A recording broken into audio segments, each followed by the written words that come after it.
Dito naman po tayo. Sabi ng mga DDS, wala sanang nasawing OFW kung si Duterte pa rin ang president. Aray ko.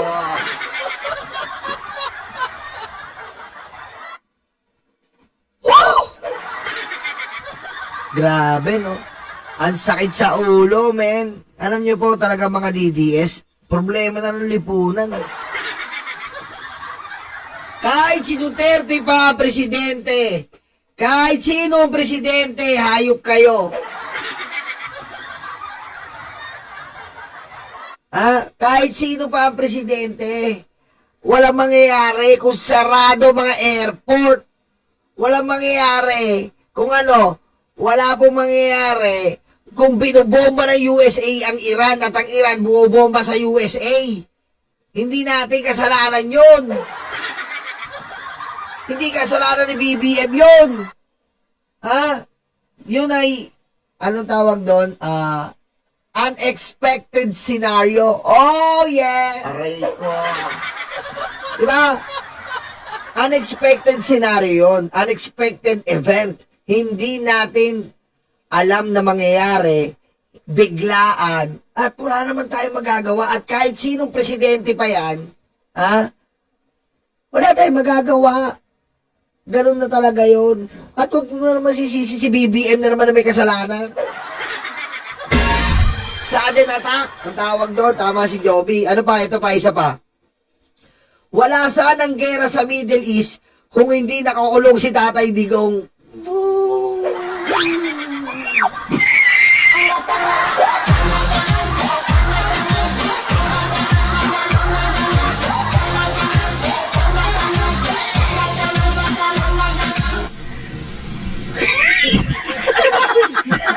Wala daw sanang gera sa Middle East kung hindi nakakulong si Tatay Digong. Kahit makulong yung tatay mo ng betlong ni Cordero ni Digong sa daig ng ilang beses, magkakagera talaga kung magkakagera. Sino ba to? Apollo Vigilia. Utak luga ka talaga eh. Pero wala daw sanang gera sa Middle East. Paano nangyari yun? Grabe ng katangan ng mga to, no?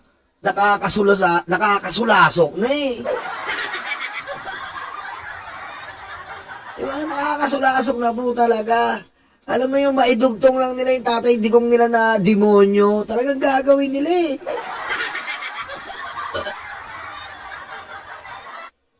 Pati kasalanan, ibig sabihin, kasalanan ni BBM yun. Na nagkagera sa Middle East dahil hindi presidente si Digong. Kahit presidente si Sara, kahit presidente si Chong Kitty, magkakagera doon. Ang bobo nyo! Ay ko. Presidente ng DDS. Ayan gold medalist. Presidente, ayan yung presidente nyo. Ayan ba gusto nyo?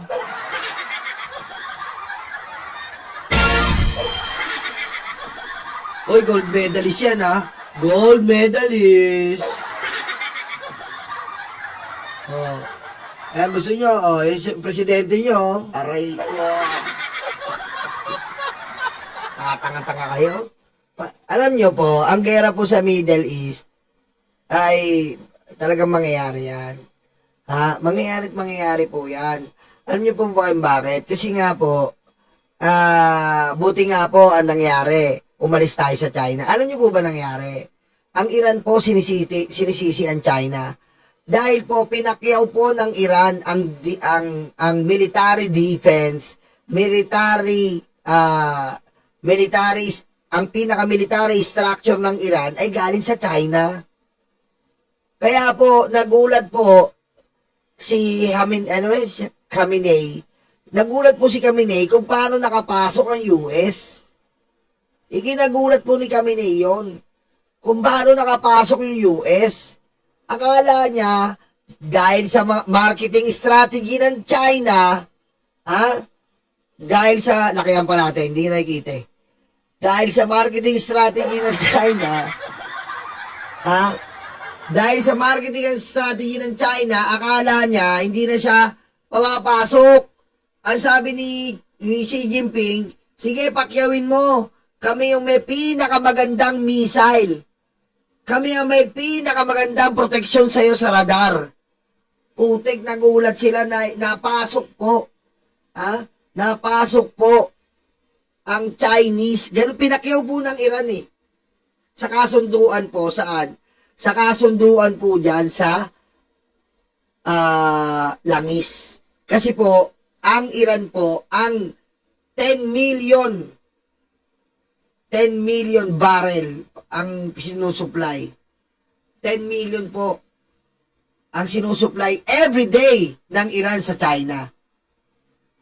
At napunta nga tayo sa kasunduan, napunta sila sa kasunduan na bilang ibang kapalit ay magbibigay ng mga missile, magbibigay ng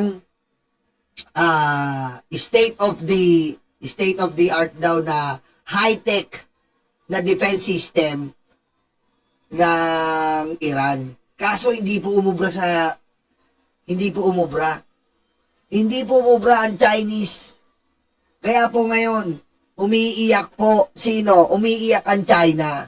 Pinapatigil niya ang US. Dahil bawat giba po sa Iran, sampal po sa China. Oy, bakit niwala ako sa'yo, fake news ka? E di, i-google mo, tignan mo. I-google mo kasi.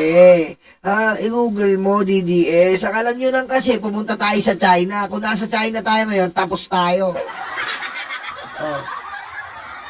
Tapos, yung mga sinasabi po na, EDCA, ang bobo talaga ng mga DDS. Hindi aabot ang missile ng Iran dito. Aray ko. Diba? Kaya ayan po ang mangyayari kapag sinakop ng China ang West Philippine Sea. Yan po ang mangyayari. Yan po ang mangyayari dyan sa China. Pag sinakop niya ang West Philippine Sea, alam nyo, nakikita nyo yung mga islang kinubkob ng China? Putik, dalawang strike lang ng US yan, ubus yan. Yung mga man-made nila.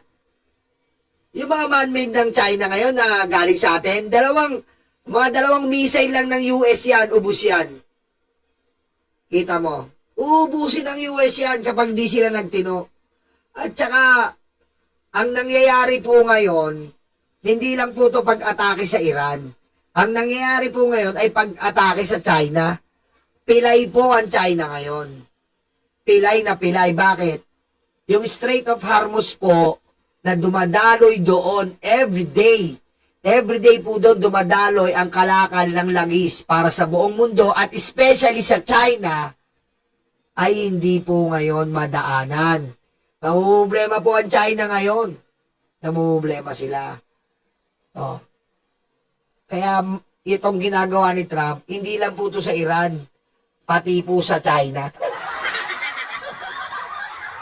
Sumpa natin yung kilikili. Ayan o. Diba? Aray ko. Kaya pag naging presidente po ito, babalik tayo sa China. Diba? Teka lang ano ko lang po sa inyo, explain ko lang po. Ito po explain ko lang po, para makita nyo po yung facts. Ito po, ito. Ito po papanood ko po sa inyo.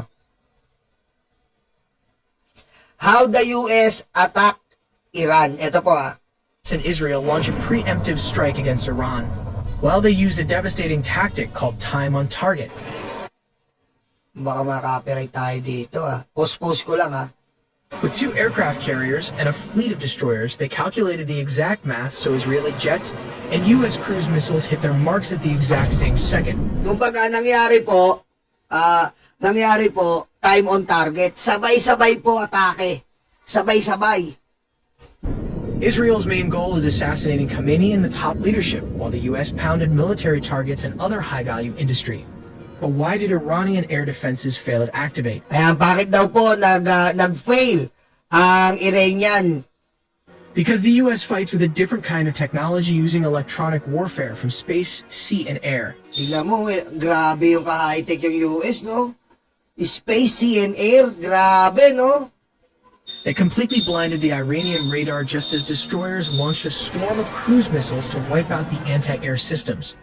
But wait, the war is still not over. Iran still has thousands of ballistic missiles and drones, so they hit American and Middle East allied bases, and right now, almost everyone is an open target. On February 28, 2026, the United States and Israel launched a major coordinated military offensive against Iran. Israeli officials have called their offensive operation Roar of the Lion, while the U.S. operation has been referred to as Operation Epic Fury. The message behind the Israel and U.S. strike was clear. This wasn't just a show of force. This was a targeted move to assassinate the supreme leader of Iran. Alam niyo po, yung supreme leader ng Iran, makwento ko lang sa inyo, crime against humanity rin po yan. Ilan na pong Christian ang pinapatay niyan. Bumaba po ng katawan sa Iran. Lalo na hindi ka Muslim, Christian. Ayan po, nare-reklamo dyan. Grabe po ang patayan dyan. Meron po dyan yung isang buong daan na puno na ng patay. Dahil po yan sa supreme leader nila. Dahil po yan sa supreme leader nila. At bukod pa po doon, bukod sa Christianism na hindi nila tinatanggap dyan, although no 1979 po, okay pa dyan eh. Kaalyado yan ng US. Kaso noong 1979, nagkaroon po ng pagbabago dyan na may bumalik na supreme leader at yun nga, ayaw nila na paupuin, ayaw nila na makipag-alyansa sa Amerika at ayaw nila sa ibang religion, only Muslim. Yan po ang nangyari dyan. Pangalawa, ayan po yung sinasabi nito ni Khamenei. Ito si Khamenei kasi, grabe po ito. Grabe po talaga to. Nagtatayo sila talaga. Nung June nga, inatake na sila, babala na yon about dito sa nuclear. Pero hindi po kasi talaga pwede mag-nuclear ang Iran. Iba po sila eh. Criminal mind sila eh. Hindi sila yung talagang sasabihin nila, magtatayo lang sila ng nuclear para sa bansa nila. No, iba to. Kasi po si Khamenei, meron po itong mga guerrilla, yung mga Hamas, sila po yan. Yung mga Hamas, yung mga terrorist group, funded neto. Kaya yan po ang kinagagalit ni Trump. Marami siyang subgroup na tinatanggi niya pero sila ang nagpopondo. Sila ang nagpopondo. As stated, this wasn't just a random military strike. The ultimate target was the supreme leader's own compound. Missiles dialed in on highly sensitive areas. Kaya eto nga pa pala bago pa lahat. Kaya Xi Jinping, kabahan ka na. Yung Valenzuela, kita mo. Nagulat nga daw po yung Valenzuela eh. Pag napapanood siya yung docu. Nagulat po yung Valenzuela. Sinasayawan niya pa si Trump. Biglang nagulat siya. Nandun na yung mga US Army, doon mismo sa building. Valenzuela. Ngayon, Iran. Kabahan ka na, Xi Jinping. Pag nako, kabahan ka, Xi Jinping. North Korea, kabahan ka na. Kabahan ka na. Tapos, Xi Jinping, i-atake mo sa Amerika, yung jet mong diesel, yari ka dyan. Aray ko. Yari talaga ang Chinese dyan. Venezuela. Sorry. Oh. Sorry po, sorry. 2 oras na tayo eh. Natatang twist na ako eh. Sorry. Aray ko. Oh, sorry na nga eh. Oh, ano ngayon? Oh. Sorry. Manyak lang. Oh, suntay. Aray ko. Oh. Siyempre nga kumpare ko sino eh. Kumpare ko si Vin Gatchalian, Valenzuela. Kumpare ko eh. Nasanay ako eh. Lagi ako pupunta ng Valenzuela eh. Yan okay na Vin Gatchalian. Sorry. Aray ko.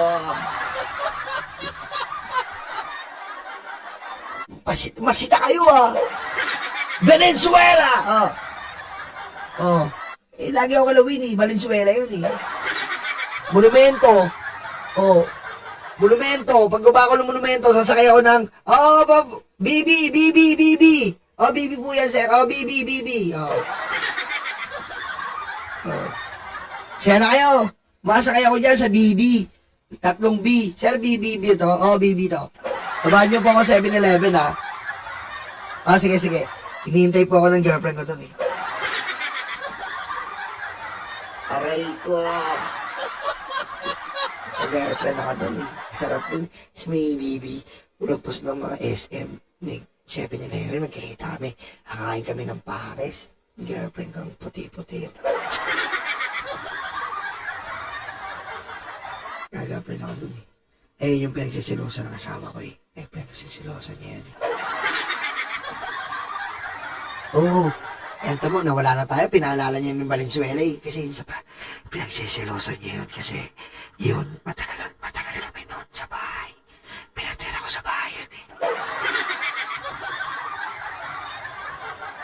Pinatira ko sa bahay. Pagtira niya sa bahay, tagal namin sa bahay.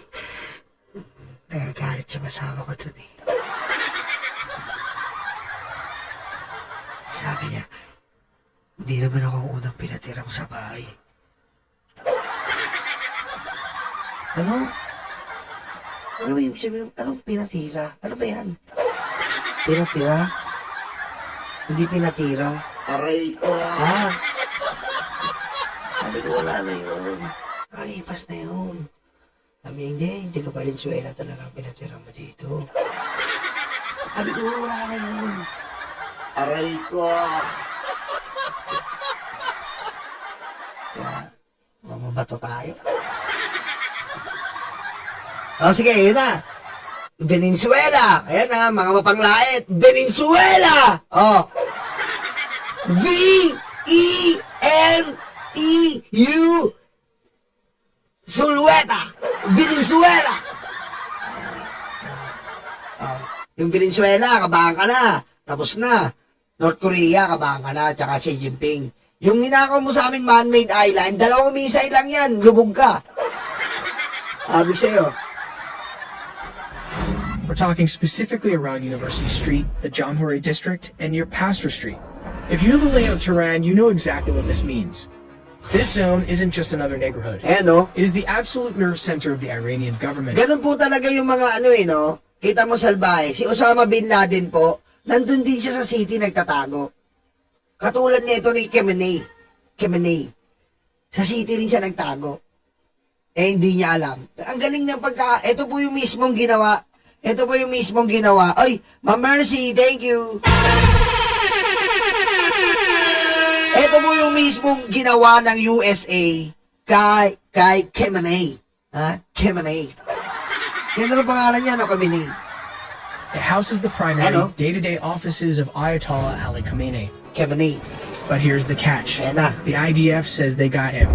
The Iranian military says Khamenei was not inside his offices when the missiles actually made an impact. The strike may have leveled the compound, but the target slipped away. And right now, the entire region is holding its breath waiting to see what happens next. But reports says Israel says Khamenei's body has been found and he's confirmed dead. Listen, that first wave, it didn't hold back, not even a little. We're talking about a perfectly synchronized, overwhelming assault. Grabe, no? Galing ng Amerika, men. Nakakatakot na po Amerika. Grabe po. Grabe po nakakatakot na Amerika. Ang lakas ng mga missile nila. Tsaka yung nakikita nyo po, yung jet nila, ang gagaling, gumagano, no? Putik, no? Sa atin, snatcher lang magaling, eh. Diba? Sa Amerika, putik, ang galing ng jet nila, no? Putik, no? Yung missile ng China, hindi umuobre. Yung missile ng China, tsaka yung ng Iran, eh. Tayo, snatcher lang, eh. Pag nag-snatch ka, magaling ng snatch, eh. Hindi mamabol yan, men. Diba? Sari, snatcher lang magaling, eh. The entire goal was to blind and cripple the regime all at once. First, they hit Karaj, just completely ripping through their critical industrial and aerospace hubs. Then, Tehran, the capital rocked. Any illusion of safety they had was just completely shattered. They didn't stop there. They struck Qom, sending absolute shockwaves right through the ideological heart of the country. Inuubos yan, oh. Ang tanong, paano nakapasok? Makikita niyo po dito. Paano nakapasok sa radar ng Iran na hindi nadidetect ang Amerika? Ang galing. Grabe. And if you follow this stuff, you know exactly how heavily fortified that area is. Over in the west, missiles literally rained down on Kermanshah. They neutralized those launch sites before the operators could even think about powering up their radars. And then there's Isfahan, the absolute crown jewel of their nuclear and drone programs.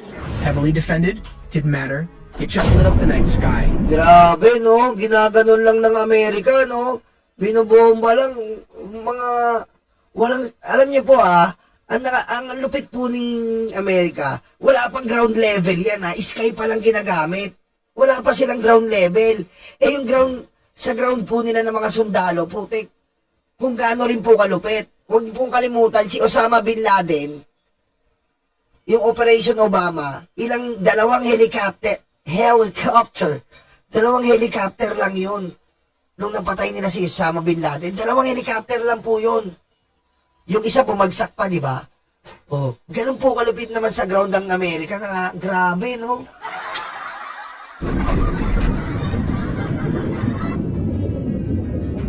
But how did the US and Israel actually pull off a preemptive strike Ito na, paano nagawa ng US tsaka ng Israel? Tingnan niyo po yung teamwork nila. on Iran? First of all, look at this map. Ayan na. To make this happen, they didn't just rely on local land bases. They brought two massive floating cities right to Iran's doorstep. Down in the Arabian Sea, Hello? you've got the USS Abraham Lincoln Carrier Strike Group bearing down on Yung Abraham Lincoln po, bigyan ko lang po ng info, 5,000 po katao nandyan. 5,000. Diyan po nakatira yan. 5,000 po katao dyan. Abraham Lincoln na mga sundalo na nag-ooperate ng jet, nagre-refill, 5,000 po katao dyan. Almost 18,000 meal ang pinapakain nila araw-araw. the south and east. And over in the eastern Mediterranean, the biggest newest ship USS Gerald R. Ford. Yun, While Israeli jets flew all the way across the Middle East to reach Iranian airspace, timing was absolutely critical. The moment those IDF jets reached their marks, the missiles were released. And that brings us to the most terrifying, complicated part of this entire operation, the synchronization. Ayan na.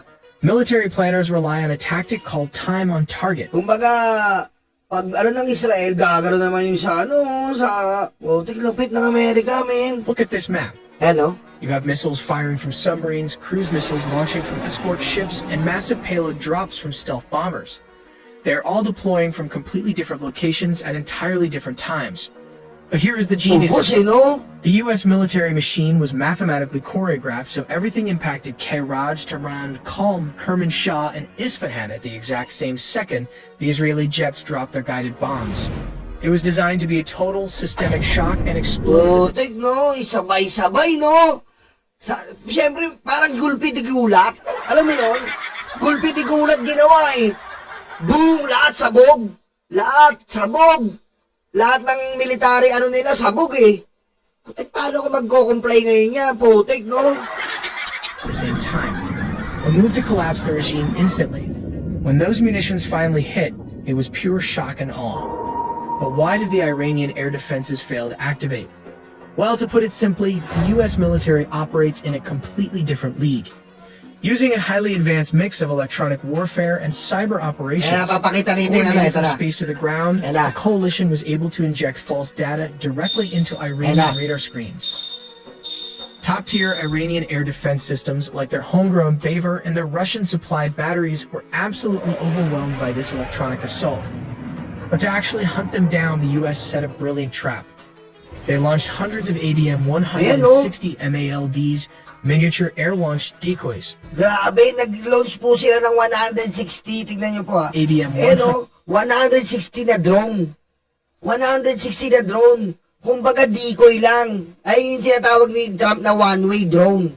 Yung isang one-way drone nila na madidetect mo nga naman sa radar. Pero decoy lang yon, pakagat. Para yun ang madetect nyo sa radar, yung susunod, putik, yung susunod kalbaryo. Putik, no? Grabe, no? Ang galing. 160 na drone, no? Sige, tirahin nyo yan, pero patikim lang yan. Pakagat. Patibong lang, no? Ayan, no? Diba? Ayan, no? 160 MALDs, Ayan, no? miniature air-launched decoys. To a panicked Iranian radar operator staring at Natarantara daw yung radar. Ito daw nakita sa radar. Tignan nyo. screen, these tiny drones look exactly like a massive squadron of A-15s or Kala F-16. nila daw F-15 pero drone lang yon. Ang galing ng US, no? Tinanga yung Iran eh.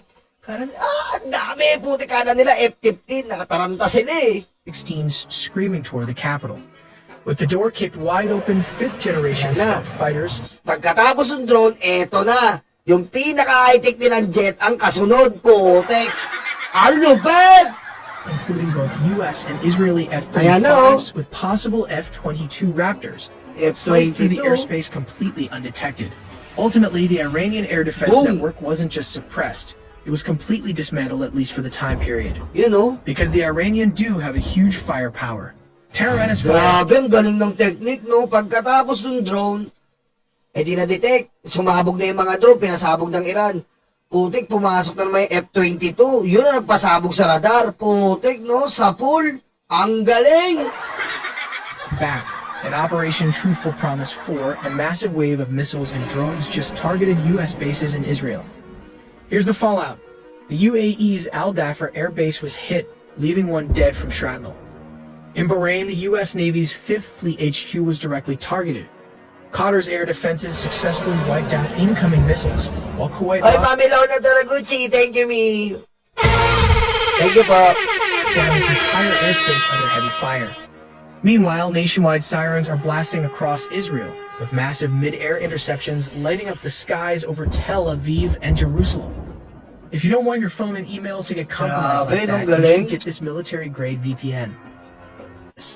They have to navigate or entirely bypass the airspace of neighboring countries like Syria and Iraq. To avoid hostile air defenses, defense analysts estimate the actual flight distance to Tingnan reach niyo po yung Iraq, tumahimik na, no? Yung Iraq, tumahimik eh, no? Hindi kinaya eh. Nung simula nung buwabase sa Saddam Hussein, tumahimik sila eh, no? Buwabase sa Saddam Hussein, tahimik sila. Butik iba talaga Amerika, men. Tatahimik ka talaga dyan. Uubusin ka dyan eh. central Iran is between 930 and 1,240 miles. Paano daw nakarating yung ibang jet na tatakbo po ng 1,240 miles? Paano? Eto na, sagot. way. Although these routes may seem straightforward, they involve complex Ayan, oh. planning, including calculations for air refueling and Puti, coordinating. kita nyo, may sariling gas station sa Impapawid. Parang, biro mo, yung KC-135 tanker nila, nasa taas lang, nagre-refill sila sa ibabaw ng... lupit, no? Di ba? Makakaabot talaga eh. Nagre-refill sa langit, men. Ayo, pagdating ng Amerika, biro mo nagre-refill sa langit. Pa-refill naman. Saan ka na? Dito ako sa pangatlong buwan. Saan yan? Ito ako sa may stars. Ang lupit eh, no? Pinaglaruan yung Iran eh. Saan ka, pre? Dito ako pare sa pangalawang stars. Hindi kita makita. Dito, pare. Eh, no? Sa tapat ng Cumulus Cloud. Aray ko. Okay. U-turn ako, pre.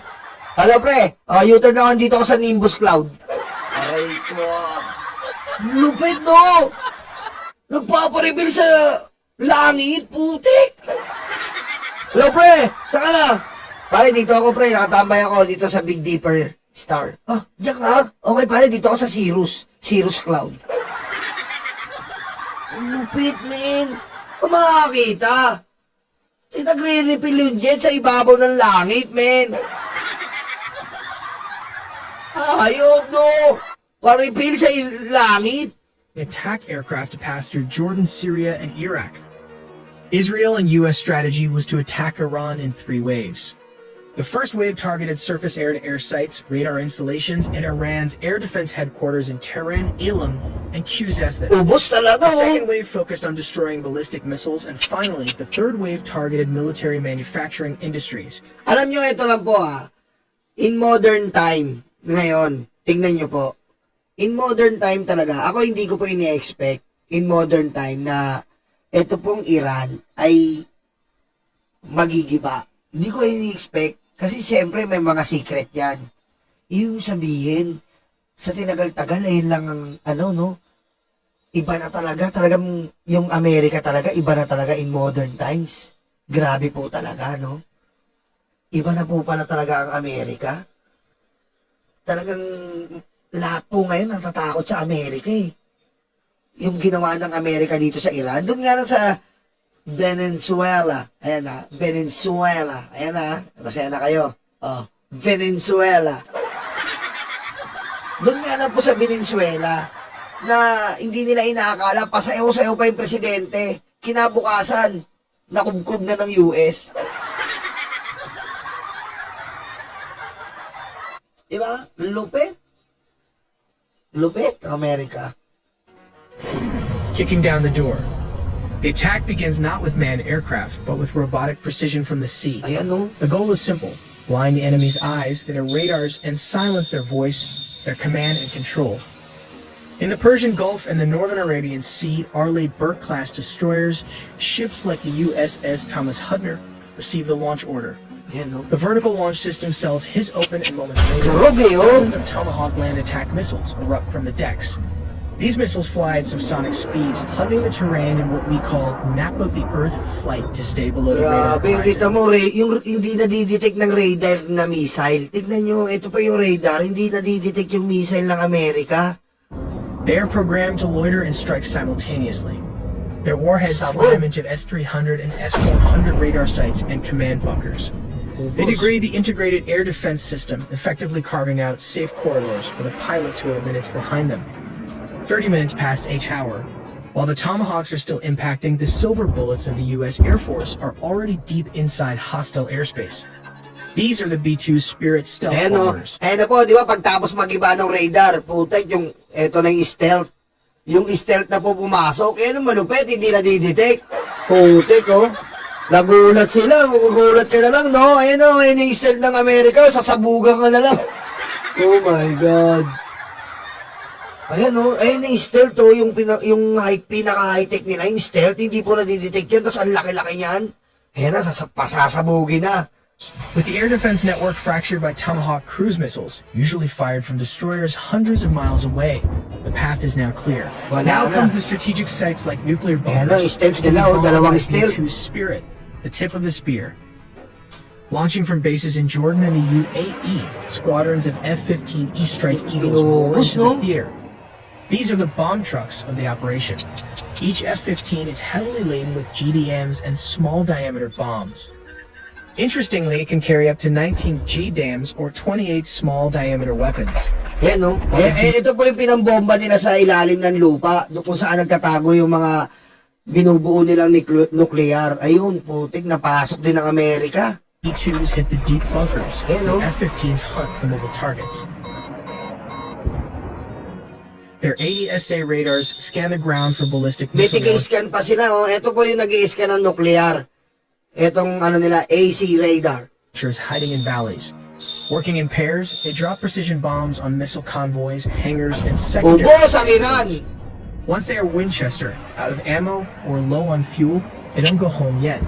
They connect to this tanker Magre-refill na naman, men. fixes Ayan na, all magre-refill na the naman, oh. aircraft's existing fuel hatch. Oh, They retreat. nag-refill na naman. Pre, nasan ka? Nandito ako sa Cumulus Cloud, pre. Break ko muna. Pre, saan ka? Break time ko, pre. Break muna ako. Dito ako, tambay ako sa Cumulus Cloud. Tagay mo dyan. Tambay na ako, pre. Pagod ako, eh. Pagod ako, pre. Nakakalabing limang ano na ako, spaceship. Okay, sige, sige. Refill lang ako. Refill na naman, oh. Aray ko. Each of those tanker tracks established in Phase 1, taking on thousands of pounds of Refill jet na naman fuel in sila, midair before turning back for a second sortie. Oh, pagka-refill, 2 hours bubomba na naman, past oh. each hour. To sustain the pressure, the U.S. Navy's Grabe, floating oh. air bases enter the fight. Cruising in the Arabian Sea, a carrier strike group turns into the wind. Steam and electromagnetic catapults begin launching aircraft every 30 seconds. F-A-18 Super Hornets. Inubos, carry no? anti-radiation Wala po talagang, pinulbos po talaga ng Amerika, eh. Oh, lahat binu. missiles. Their job is DAD, destruction of enemy air defenses. They are hunting down any surviving radar operators foolish enough to turn their systems on. Meanwhile, F-35 Sea Lightning push forward to gather intelligence and strike high-threat targets that the older jets Wala cannot talagang reach. tinira, no?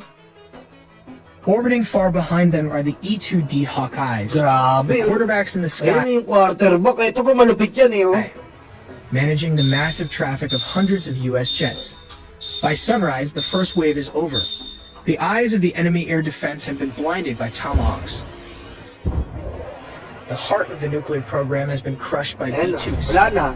And the Ayun po, ayun po ang sumira. Yung sa nuclear nila, ayan o. The heart of the nuclear program has been crushed by B-2. Ayan yung stealth nila nagsira o. Ayan o. And the limbs of the missile forces have been severed by F-15 and carrier Ano, aircraft. boss, no? We make Grabe. original videos. Nakakatakot ang nakakatakot po USA. Ang title nito, Iran, Ginera ng Iraq. Grabe, no? Nakakatakot. Ito po kasi yan eh. Ito pa, dagdag, dagdag ko lang po ito ah.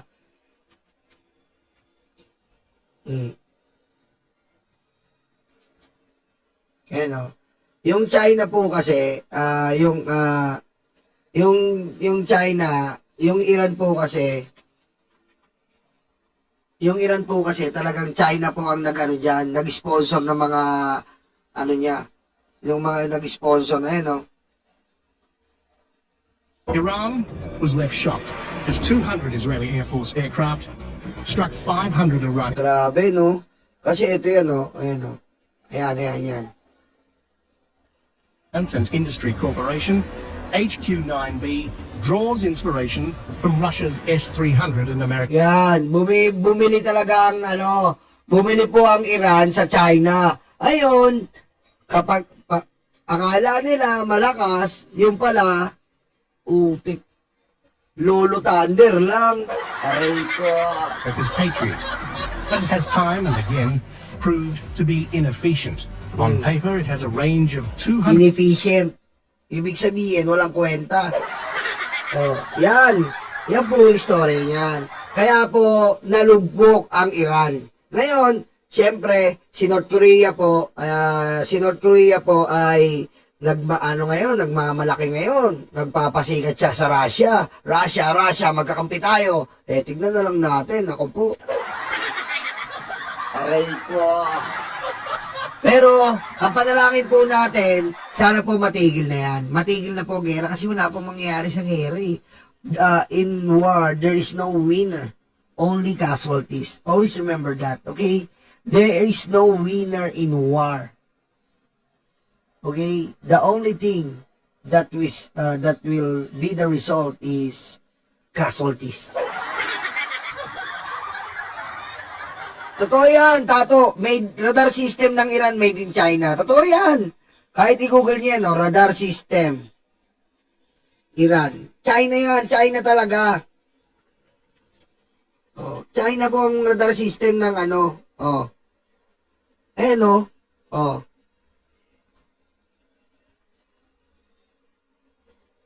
China po yan. China po ang no? Israel, Iran, China Air Defense System. Ayan, no?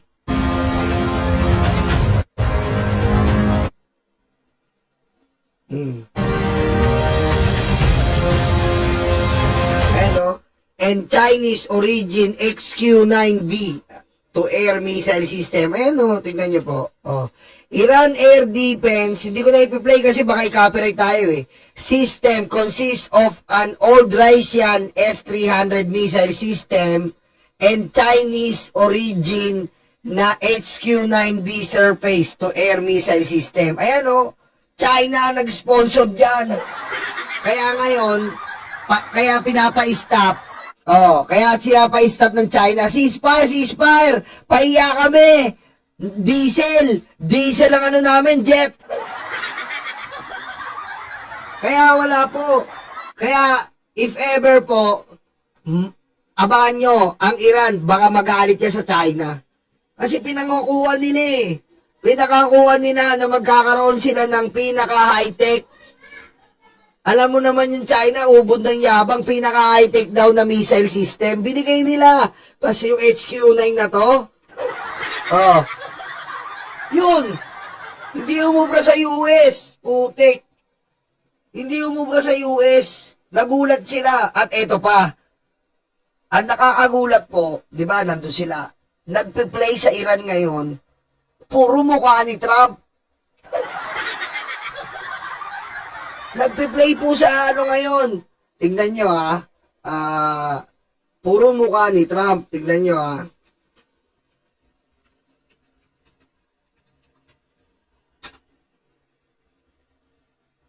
Oh. Ayan o. Iran TV. Hack by Trump. Ayan o. Kita mo sa TV. O kita mo. Kita niyo po kalupit yung US. Ang nagpe-play po ngayon sa mga television nila, si Trump. Ina yung gano'ng kalakas yung US, paano nila nagagawa to? Ayan o. Iran TV, hack by Trump, Netanyahu, then blackout report. Pagbukas daw ng TV ng mga tiga-Iran, pagbukas, putik, hello, I'm Trump. Aray ko. Tingnan mo. Paano China po yung radar eh? O, yan pa gusto ng mga DDS. Maging China tayo. O, yan. USA tayo, boy. Kung didikit tayo, kung didikit, dun tayo sa pader. Aray ko. Kung didikit ka. Didikit ka sa China, kulangot. Tignan mo. Napaniwala nila ang Iran. O, supplyan mo kami ng langis. Papalitan kayo namin ng malalaking missile at high-tech radar system. O yun. Walang ginawa. Pinalipatan lang po ng drone. Yung Iran. 160 drone. Nadetect nga ng radar system ng China ng Iran. Nadetect. Kala nila, yun na yun. Kasunod pala nun, yung mga F-22 ng Amerika, sabog! Aray ko. Kita nyo? Yan, kung may sisisihin po sa Iran, sisisihin ng Iran ang China. Dahil pinakakuha nila eh. Sinuplehan nila ng milyon-milyon na langis, araw-araw yan. China. Sinuplehan nila yan. Kapalit ng mga armory. Kapalit ng military equipment. Tapos isusupply mo, wala palang kwenta. Biro mo, yung gera po, ang bilis. Isang araw lang, taob kagad yung Iran. Makakita nun. In modern times po yun, ha? In modern times. Isang araw lang, tulog ang Iran. Gaano po walakas ang USA? Oh, tingnan niyo po gaano kalakas ang USA. Isang araw lang yung gera sa kanila. Oo, may mga sumusunod-sunod pa. Ang importante po kasi yan, para yung Game of Generals eh. Para yung chess. Pag namatay na po yung leader, finish ka na. Actually, finish na eh. Isang araw lang, tapos na yung leader eh. Ganun po kasi sa Games of General, nilalaro natin na maliliit tayo, sa mga chess, kapag naano na yung hari, checkmate ka na. Ganun na nangyari, isang araw, checkmate. Tapos ang ano nila, presidente. Gaano po kalakas yung US? Taob kagad yung ano nila, pinuno. Oo, hindi sila susuko, may papalit. Pero, actually, tapos na yun. Natapos yung pinuno nyo eh. Checkmate ka dun. Pag natapos yung pinuno mo, hindi mo na protektahan ang pinuno mo, checkmate. Mate. Ngayon, nakakatog na yung China, totoo yan. Pati yung Korea. Diba? Biro nyo, ang yayabang nyo. Sila ang palaging nagpapakita. Tandaan nyo po, ang USA, humble pa. Hindi nila pinapakita. Pinapakita lang nila na may mga aircraft carrier silang high-tech. Pero when it comes to mga armory nila, hindi nila ganong pinapakita. Pero ang China, yayabang eh. Ginaganon pa nila yung diesel nilang jet, oh. Shhh! Ang lakas ang usok eh. Ginaganon ng China yung diesel nilang jet, oh. Shhh! Kakaganon pa, oh. Si San Pedro nga, nauboy. Armin!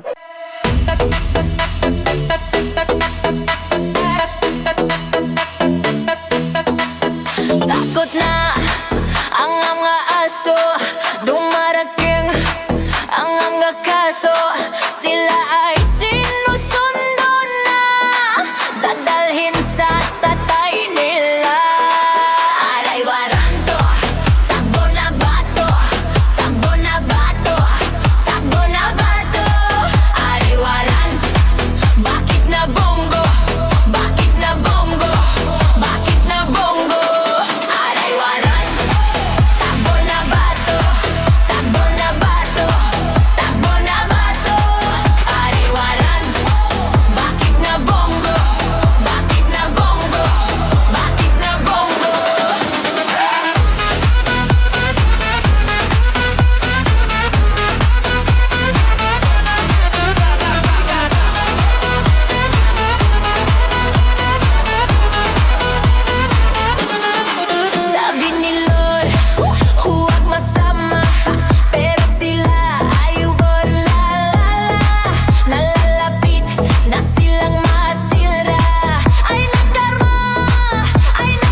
luga, de, stanga-tanga, de, utak luga, de, stanga-tanga, de, utak luga,